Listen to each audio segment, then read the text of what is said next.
If Red Bull Air Race ever starts a series about light sport aircraft, this is the aircraft that they're going to run in the series. It's an awesome looking LSA that's here. It's an all composite aircraft. It's got a real aircraft engine in it. We're here with Doc Bailey, and he's going to tell us more about the Falcon LS that's built by Renegade. Yeah, we a few years back decided that we wanted to put an aircraft engine together that was not Rotax, was not Jabiru, and still remain light sport and make the category. Everyone's familiar with the Lycoming engine. We made it lighter. We worked with Lycoming on their LS version, the 233 version with the fuel injected electronic ignition. And we decided to put a real TBO of 2400 Lycoming engine in a light sport and see what we got. We can only do that because our regular airframe is only 300 pounds with an all composite construction. The carbon fiber Kevlar construction makes it very light but yet very strong.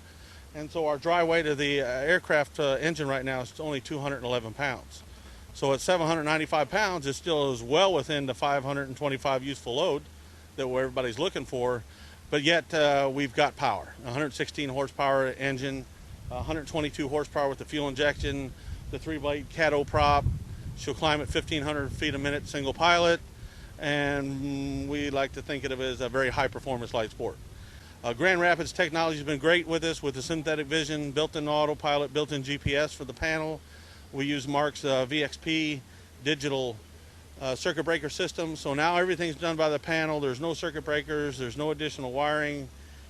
So now you take the most dependable engine in American history, put it with the electronic ignition and fuel injection, and you put it in a light sport, and that's what everybody wants. That's what they wanted to begin with. I got all these guys that walk up, shake their head, and look at it and go, that's got a Lycoming engine in it? Well, yeah.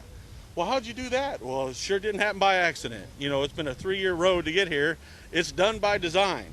And thank goodness for Lycoming working with us, and thank goodness for all the guys that helped put it together. Well, let's talk a little bit about endurance. Is this a cross-country airplane or just for around the patch? Absolutely not. We got the built-in autopilot, the synthetic vision. If you use the SL30, it'll do an ILS approach, hands-off, VOR, whatever you'd like to do. The gas tanks are 28 gallons, and we're sipping only 5 gallons of gas, and we're thinking with a little more testing, it'll be 4.6 with the fuel injection, and because we're using a little lower RPM, we're going to cruise around 2,200 RPM at 120 knots. And because of our low fuel consumption, let's say it's 25 gallons times 5, you got 5 hours of flight time. I got to pee before then. I can't last 5 hours, but somebody might. So we build in a little time and get 5 hours of flight time at 120 knots. That's 700 miles, on a tank full. It's a good looking airplane, and it's probably one of the top performers that's here at the show. Yep, we like that. Thank you very much. Thank you. I appreciate it, Doc. No, we appreciate your time. That's what we're here for.